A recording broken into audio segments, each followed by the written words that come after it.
Since this is the first class of math for class 6, let's start from the very beginning. Mathematics is a subject which primarily is based on the usage of numbers. Numbers are the words for the language of mathematics. Since we are already in class 6, we already know and can recognize numbers. But before we start this topic, which is knowing our numbers, let us re-look at numbers and see what they signify and how we make use of them. What is a number? A number is basically a symbol that facilitates us, helps us, enables us to keep count. Numbers are so much part of our life that in the absence of numbers, we will not be able to answer simple questions as how much. We will not be able to, for example, say what time of day it is, what day of the week it is, what month of the year it is, what year it is in fact. So numbers are basically an integral part of the world that we live in. But essentially, these are just symbols. And to further look at these symbols, let us come to something that we have created, which goes by the name of a number line.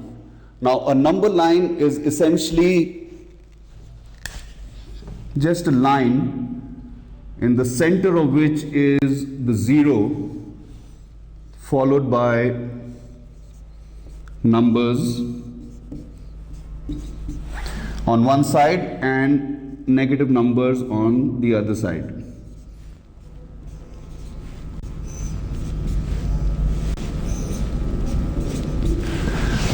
Now, before we look at the number line, which you already have in your previous classes or previous years, there are three essential questions that we need to look at when we look at a number line. The number one is, what is a number line?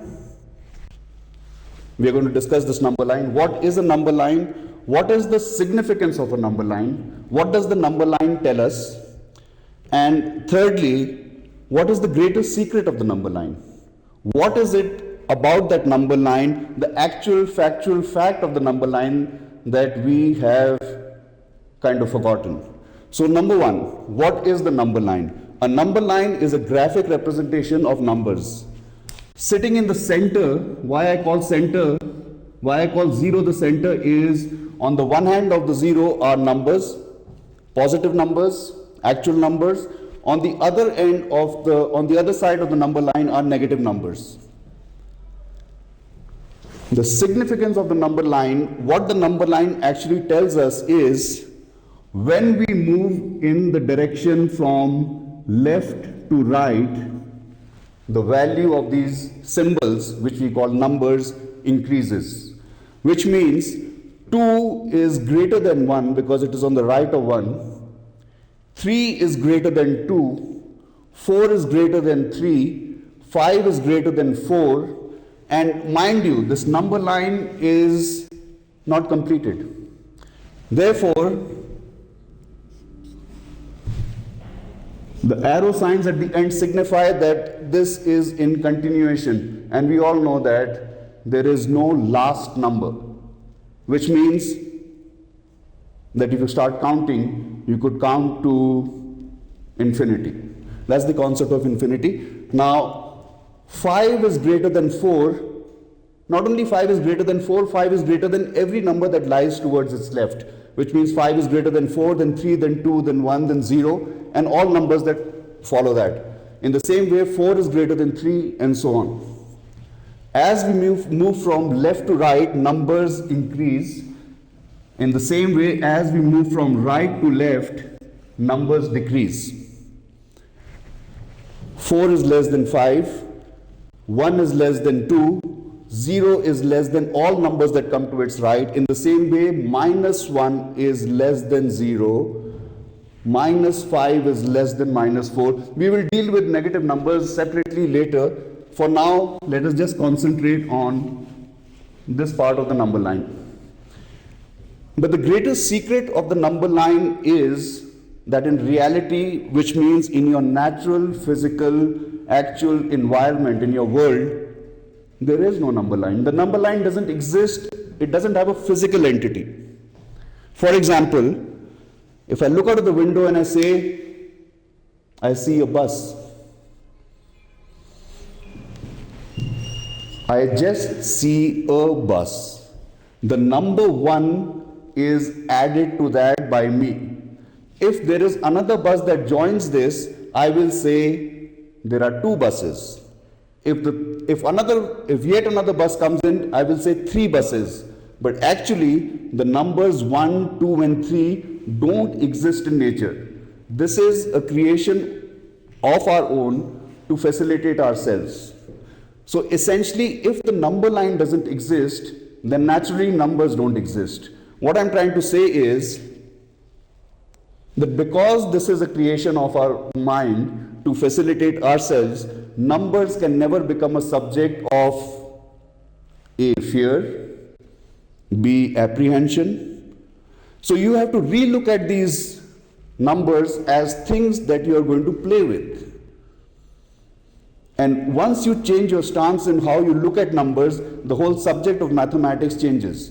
Because these are no longer things that you need to fear or something that you cannot understand, but these are just objects for you to play with. And they are something that exists only in your mind. Now, having said that, let us play the game of numbers. But like all other games, this game also should and does have rules. Numbers are further classified into various groups. And right now we are going to deal with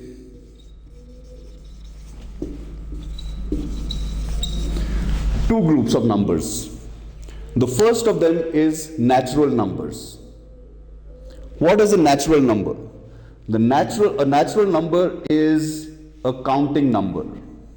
Just like when I look out of the window and I don't see any bus, I do not say there are 0 buses outside the window. If I do see a bus, I say there is 1 bus. So natural numbers are those numbers which are used for counting, and they essentially start from the number 1. The first natural number is the number 1, and the last natural number is as long as the number line is going, which is, it goes on to infinity. So that is natural numbers, which are essentially counting numbers. Whole numbers encompass even that which precedes the counting number. So 0 included. Natural numbers, counting numbers starting from 1, whole numbers, natural numbers plus the neutral, which is the 0. The next is, we are going to define, or we are going to see what is the Indian system of place value.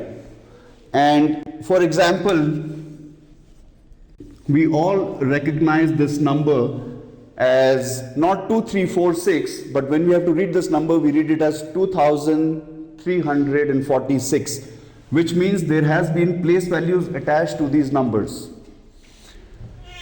In the same way,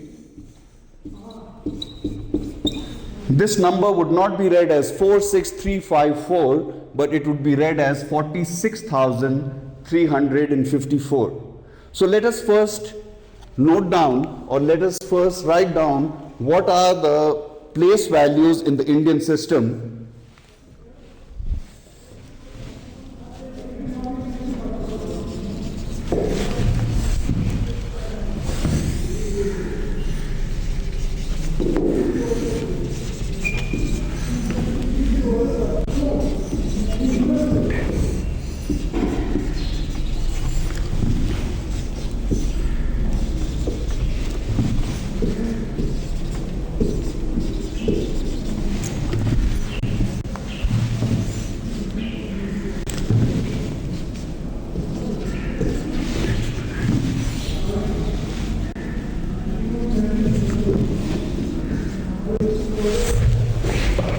So the Indian place value system starts with the units or the ones, which means this number would be read as 4.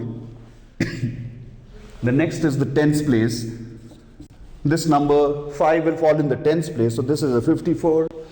The next is 100, 654. The next number is 1,000, 7,654. The next number is 10,000.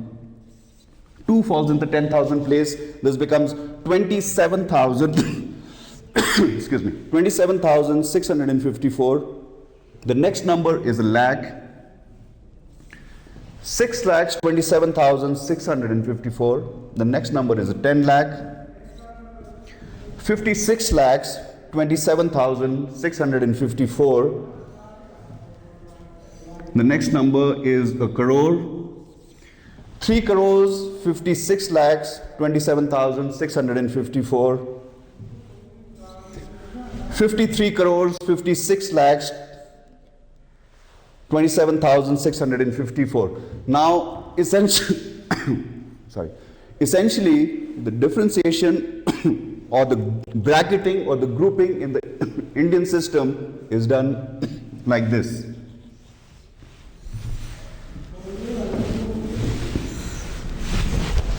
So after you take the ones or the units, tens and hundreds in one block, you are making blocks of 2 sections each. Against this, we have an international system of counting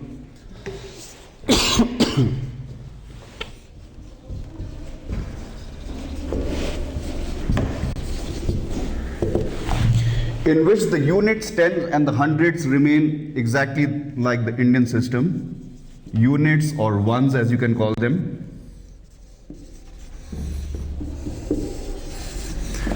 And then they have 1,000, they have a 10,000, and what we call a lakh, they don't have a concept of lakh. After 10,000 they have 100,000, and then they have their next grouping. After 100,000, what you get is 1,000,000, which is what they call a million. And then they have a 10 million. And then they have 100 million. And that's their second bracket. And then they come to a billion. 10 billion, 100 billion. So, but the number remains the same. For example, in the Indian system and the international system, this is a 2, it will be read as a 2. In both systems, this will be read as 42. In both systems, this will be read as 342. In both systems, this would be read as 4,342. In both systems, this would be read as 54,342. But now, when I add the next digit here, in the Indian system, we would call this 7,54,342. In the international system, they would just call it 754,342. And when you add another one, what we would call 57 lakhs, or for example, if you're watching a Bollywood film, when the villain would ask for a remand of 57 lakhs, the Hollywood actor would just say 5 million, but the number remains the same. What the international system calls 5 million, we call 50 lakhs, which means 10 of these make one of this. But essentially the numbers remain the same. The value of the number doesn't change, it's how you just call that number. So the value of the number remains the same, and which brings us to making numbers out of single digits. Let us say we have a number, we have digits 4, 6, 8, 0, 9, 7. There are 6 digits here. What is the largest and the smallest number you can make using all of these digits only one single time? Now, if it is a 6-digit number, then definitely it is a 1, 2, 3, 4, 5, 6. It will be something lakh, something thousand, hundred, so on. And to make the largest number, the largest digit should fall in the largest digit place. So we start with the 9. We've exhausted this. The next largest number is 9, 8. The next is the 7, the 6. Then you have a 4 and you have a 0. So basically, what do you have? In the international system, you have a 987,640. In the Indian system, you have 9,87,640. But essentially, the amount remains the same. The number remains the same. That would be the largest number you can form from these 6 digits.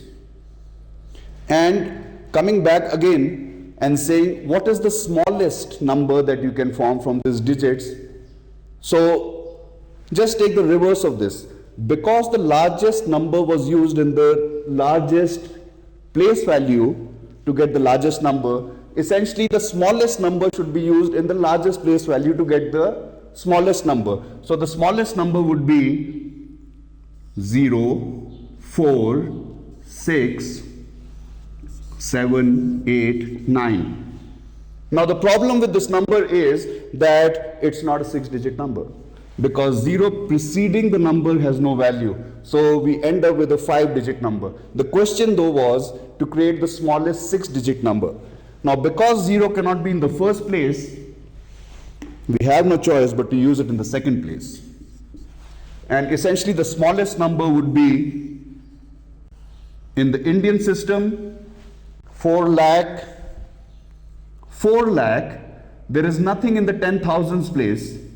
So it will be 4,06,789, whereas the international system would read this number as 406,789. Once we have been able to identify numbers, let us look at another example. Even though the 9s are greater than the 1s, the triple 1, which is a 111, will essentially be greater than 99. I know you all know that, but basically why would the 111 be greater than 99 is because the units place, of course, this is greater. The tens place, of course, this is greater, but this has no hundreds place, whereas this does. So the largest place value, it does have a number, whereas here there is no number. That is why the 111 is greater than the 99. The next thing that we are going to do is the rounding of numbers. Rounding of numbers is basically, how do you say it, approximating numbers. So let us say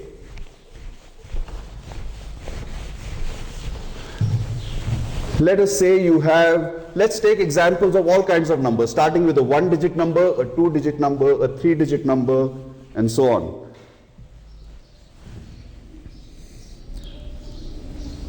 Let's take a 2-digit number, 27. Let's take a 3-digit number, 436. If you have to round off these numbers, rounding off numbers means approximation. Rounding off number means coming to the closest whole number. Now, if you have to round off 27 to the closest whole number, that number would be 30. If you have to round off 436 to the closest whole number, it would be 400. But the question is why? The question is how? Each digit in a place value can only be a single digit. So you can only have either a 9 or an 8, 7, 6, 5, 4, 3, 2, 1 or a 0. Only one of these can be in one single place value. If the number is 4 and below, the preceding the number that follows it doesn't go up by 1.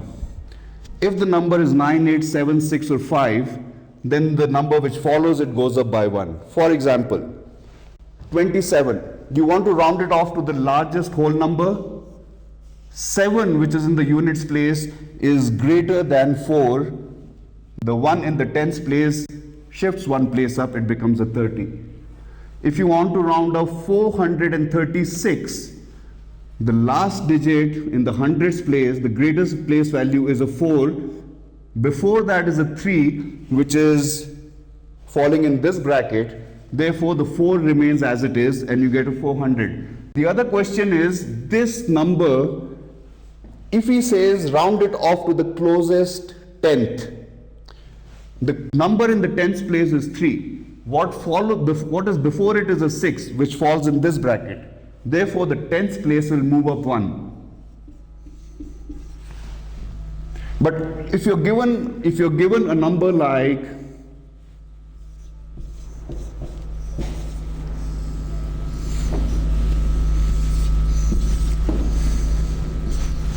3,82,348 and you are just told to round this off to the closest whole number. If you're not told to round off the tens place or the hundreds or the thousands or the 10,000 or the lakh, but you're simply said round this off to the closest number, then essentially we are looking at this entire number as 1. And the last digit, which is in the greatest place value, is 3. The one before that falls in the bracket of the higher numbers. Therefore, this 3 moves up one more place and you get. But for the same number, if you were told to round this off, if you were specifically told to round this off to the greatest 10th place, then this number would become 3. You see, the 4 would become a 5 because in the units place is 8. In the same way, if you were told to round this off to the greatest 100th, it would have been 3,82,300 because the 4 is falling in the smaller bracket. So that is rounding off numbers. The question is, why do we round off numbers? What is the purpose of rounding off numbers? What is the purpose of this approximation? What is the purpose of this assumption that we make or bring numbers closest to their whole numbers? Because the 4 operations of mathematics are the addition, subtraction, multiplication and division. And unless the rounding of numbers is helpful to us in any practical way, which means in performing any of these operations, then it is almost of no use to us to round off these numbers. But the fact is, all of this rounding of numbers is done with a specific purpose, which is to ease the burden of calculations on us and to get a rough estimate, a quick approximation of what the answer is. Of course, the answer is not the exact correct answer, it's the closest approximate answer. Let us take examples of the first sign, addition. For example, we can take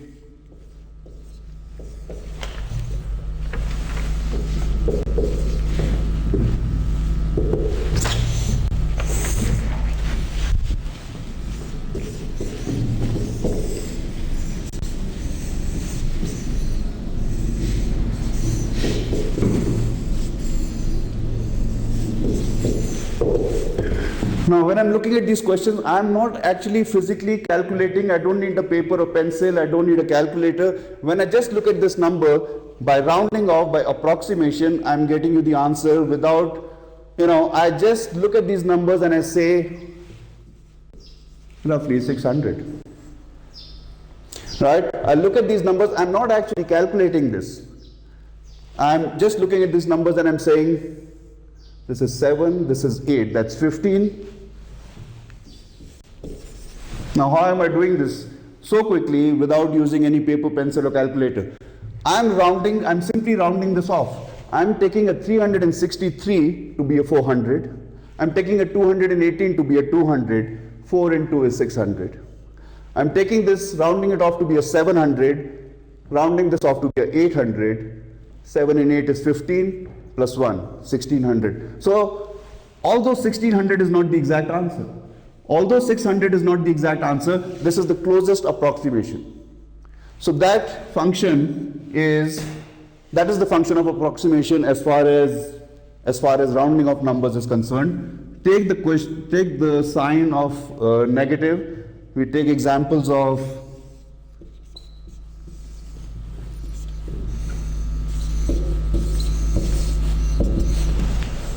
right. It can take you maybe 5, 7, 10 seconds to solve this. But by just looking at this,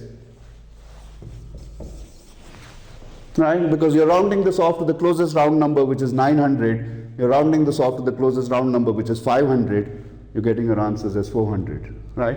So that is your subtraction, addition. This is particularly helpful in questions of multiplication and division. Take for example 632 multiplied by 71. Now I don't know the table of 71, right? I do not know the table of 71 by heart, but I know just by looking at this, it's a 42,000, closest to 42,000, because I'm taking this to be 600, I'm taking this to be 70. 7, 6 are 42, followed by 2 zeros from here and 1 from here, right? So this is, what approximation can do. And if you look at division, you can take a number like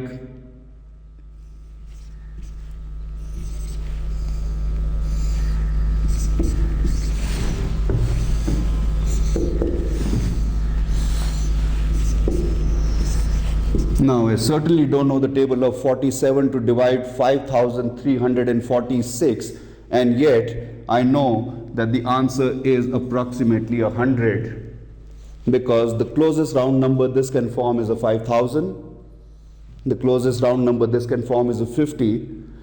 The answer is not 100, but if you actually physically divide this, the answer will be very close to 100, right? So this is what approximation does. This is what the question of rounding of numbers does. The other part of knowing your numbers is Roman numbers. We are going to deal with that in the next class. For this, I think you are a little more familiar with numbers. I hope you are going to treat them as play objects and not something to be scared of, and extend your hand and make friends with them. Thank you.